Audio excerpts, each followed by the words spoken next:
Here we are in year 2, episode 2 of the Simple Success Podcast. Year 2? You asked that last week. True, and I'm still pleased that... This is financial life coaching from a happiness perspective. Coaching happiness. When you change you change everything. Everyone needs financial goals. Everyone should have goals. I'm not a fan of goals. Goals are for losers, man. Lots of people say that when they're young. But do you know what really is for losers? What? Dreams without plans. Is that what today's podcast is about? Yes. Today we're going to talk about setting a financial goal. You mean a short-term goal? That or a long-term goal, but we'll get there soon enough. And that's what we call financial coaching from a happiness perspective. Exactly. And we're going to do it in 2 ways. First, we're going to go over some basic things like how much money you need to make per month. And then we'll go into more advanced stuff like how much money you want your net worth to be at the end of the year. So let's get started. Okay, the first thing we want to start with is figuring out how much money you need every month. Yeah.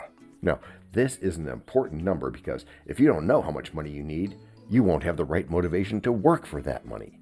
Do you have plenty of income or not? Work? Are you targeting me with that? I am not lazy. No. We're talking about working for money here, having an additional income stream leading toward a comfortable retirement. Oh, okay. Well, just so you know, I am not lazy. Whatever, DT. Let's look at it from another perspective. Without financial goals, you end up wasting your money on things you don't really care about. Like what? Oh, for example, if you spend all your money on clothes or food or whatever, you don't actually feel any better than when you didn't spend any money at all. In fact, you probably feel worse because you've wasted your time and energy. Just what my doctor recommended. Nice things. Now, there are 3 types of goals. A, B, and C, right? Well, yeah, but we're talking about SMART goals in general for now. Think time-based, the T in SMART. So, short-term, mid-term, and long-term financial goals. Seems like I'm going to like the short-term one. A short-term goal is something you can achieve within 1 year. It could be saving $1,000 by the end of the year, but it could also be buying a house or paying off debt. Must you mention debt here? What about the midterm goals? Sorry, DT. No, I shouldn't mention debt. In fact, thinking about debt means more of it. But I digress. As usual. Which means we need our first break already. Agreed. So on we go with it. Hello, everyone. This is John with the Simple Success Podcast, financial life coaching from a happiness perspective. Because we know you want to show us some serious love in return for the tremendous benefits you get from us. Please head over to the support link in our written show notes. That's the words on your podcast player. There, you can choose from a $9.99 per month doing level of support, a $4.99 knowing level, or a basic intro level of just 99 cents per month. Great place to start, whichever you choose. Thank you so much for helping us do this for you. And to leave us a voice message, which just might see the light of day in a future podcast, go to those same written show notes. You'll go to a site where you can leave a video, audio, or text-only message, depending on how you feel at the moment. You can also send us an audio file attached to an email if you use just more than your phone for stuff. I won't repeat those links because weird. And anyway, show notes. It's all in there, and it's all easy. As you were saying about goals before that break? Yes, as I was saying, midterm financial goals take longer than a year. Depending on your age, that might seem like a long time. Someday I'll tell you about my percentage of life theory. Oh, I'm really looking forward to that. But for this, well, it is your financial future after all. Yeah, maybe it's saving $5,000 by the end of the goal, or maybe it's having enough money in retirement savings so you can retire early. So what's long term? Good question, DT. I know. Because you always ask good questions. Sort of. It's really all I know how to do. Well, that and trying to impress academic organizations. Good thing you aren't modest, DT. Finally, a long-term goal is something where you plan to save money for several years. This could mean saving $10,000 by the end of the goal, or even retiring by age 50. Okay, how do I determine which goal to set? You pick the one you love the most. Love it, and you'll attend to it. Plus, if you set goals too far ahead, they could become unattainable. Give me an example. Well, for example, if someone sets a goal to pay off their credit cards by the end of the year, They better also build in some interim milestones so that the goal doesn't get lost in the distant future. Another example, please. Or they might say, I'm never going to buy a car, or I'm never going to pay off my student loans. At least not till there's extra money. As if. And these are just more examples of unrealistic goals. Unrealistic goals? Yes, because these goals are too far away. Instead, you should focus on setting short-term goals that are attainable. Like, if your goal is to save $1,000 by December 31st, you can accomplish that easy by cutting back on spending and a lot of other ways. You simply need to build rewards into the picture. Like a break. A break is a reward. You never cease to amaze me, DT. That is spot on. So, I'm on for a spot. You? Yep, just have to get serious for a sec. We know a lot about you already because we know ourselves. For example, we know that you know how to listen to our podcast. We also know that you probably know how to subscribe. So as soon as you're done with that, tell us your story. We have ways you can contact us. It involves a special link where you can leave us a message. We may have an email address for you as well in the future, and we'll let you know if that happens. The reason for subscribing?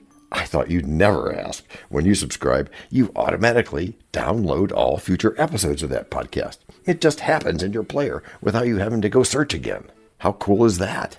This means better rankings for the podcast, more attention from advertisers, and more money. And this means more and better stuff for you. So your motivation is simple and easy. Subscribe today, whatever app and from whatever place you like. And don't just try to subscribe. There is no try. There is only do. We're changing the way we look at things, and remember, that's good. Eso es bueno, Sybil. Also remember, this is financial life coaching from a happiness perspective. Coaching happiness. Our call to action is right in the show notes. Find it, and you win too. And we are back from yet another exciting break, and just in time to hear John tell us how this all fits into investing. Yep, we're going to look at it another way. From a different angle? Yes, in fact, I'm headed to the other end of the table, where I tell you that another way to look at this is to ask yourself, how many months would it take me to reach my goal? If it's less than 6 months, it's probably realistic. 6 months. Realistic. Great. Then you can set a monthly savings target based partly on your future income. Let's just keep it simple. Goal first, target later. Sure, but you can set a daily, weekly, or monthly goal. But again, you shouldn't set your goals too far ahead. No? Otherwise, they'll seem impossible, like we said. Or maybe another can of worms gets opened. Better a can of worms than a can of whoop-ass. Yeah, I always wondered where that came from. I agree. So you should set small, achievable goals that build up to a bigger goal. That's right. Cool. So what kind of goals should you set? Well, the most common ones are saving money, getting married, buying a home, and starting a family. What else is big in a financial life? Well, one adult life in a whole adult population? Tough one there probably, but there are lots of other things you can set as financial goals. Here are some ideas: investing in stocks, building wealth through real estate, and retirement planning. I dream about these things often. What's the difference between a goal and a dream? A goal is something you want to do. A dream is something you hope to happen. Ah, okay. And here's the thing. Your dreams are more likely to come true if you make them into goals. Yes, real investment strategies. True that, DT. Now, let's spend a minute on how you can turn your dreams into goals. The first step is to write down your goals. Ah, I see. Put it down on paper. Very smart, DT. Do you know that your goals should be smart? Smart? Oh, like you were setting up earlier. Yes.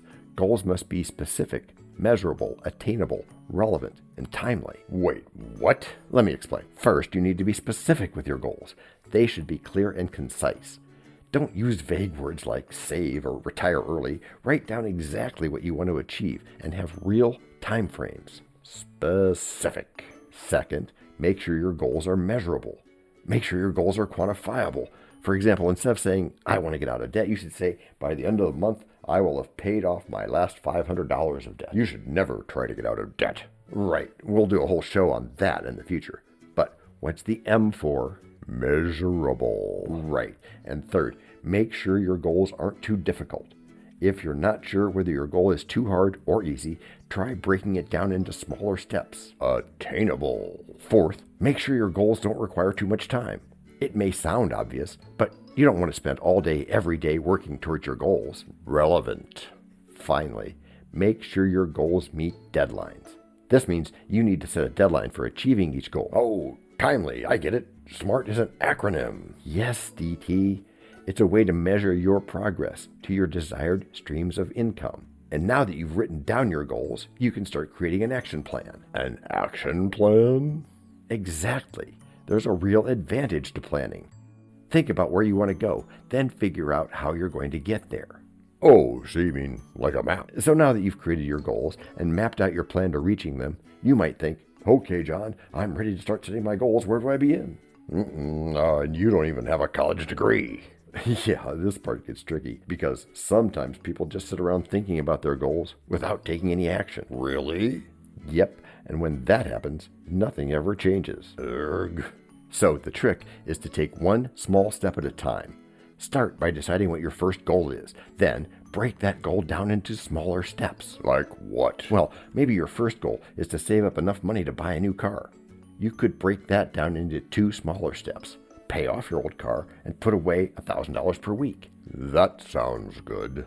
Once you've taken those 2 steps, you'll feel better because you've accomplished something. But wait, isn't saving money supposed to be fun? Sure, but remember, fun doesn't always equal progress. Sometimes you have to work really hard in order to enjoy yourself. I guess.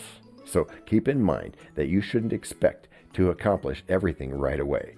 Just pick one small step and focus on it until you reach your goal. Okay. Great, now let's move on to some more important stuff. What's that? Financial advice? No, it's a larger goal than that. The next thing you need to know is that if you want to change anything about your life, you need to ask yourself why. Why? Exactly. Why are you doing this? Why do you want a bigger house? Why do you want more money? Is that financial stability? I don't know. Of course you don't. That's why you need to find out. Find out? How do I do that? By asking yourself these questions. Wait, what? When you ask yourself why you want to achieve a certain goal, you'll discover 3 things. Which are? First, you'll learn what motivates you. Second, you'll gain insight into your strengths and weaknesses. And third, finally, you'll come up with a game plan for changing your behavior. Okay. Next, we want to figure out how much money you want to earn each month. Yes. This is called your income goal. So figure out how much money you really need. How will that help me if I already know what I earn? If I already know my source of income? It won't, but it will give you a starting point from which you can adjust later. You can look for ways to reach your income goal by getting extra income sources. Like getting an extra job? Correct, DT. Isn't there any other way? Well, sure there is. You could get good. Okay, how? By practicing. Start now, keep at it, and get better. Now, go and achieve your goals, DT. Oh yeah, my SMART goals. Good. And repeat. And practice. And they'll get good. Yeah. Anything else? Gracias. Por escuchar. A la prochaine. Are you still here? Cool. This podcast and our other podcast are productions of Little Red Hen Industries. The supporting cast who helps me bake the bread includes Techno King John Brandy, Fact Checker Abraham Lincoln, French Consultant Virginia Mitchell, Media Expert Favor Bossy Ek, Psychologist Sigmund Freud, Rabbit Hole Advisor Dr. Marg Parrott, Sound Designer Guglielmo Marconi, Spanish Consultant Cameron J.K. Brandy, Videographer Alfred Hitchcock, Audio Props Les Paul, Inspiration Napoleon Hill and Earl Nightingale. We also have a website, and you can subscribe to both podcasts. You can even send us a video, audio, or text message. But, of course, you'll have to head to the show notes, either on your phone or on the web, to actually get links and stuff.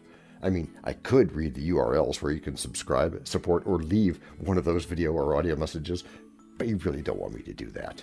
And those explicit and clickable links are in the show notes. Finally, you can find us on Podmatch, where we consider guests as well as consider guesting on other people's pods. And really finally, the music for our pods comes from Cute by Ben Sound, and from Piano Background by Nick Simon Adams, both on freesound.org. Paul.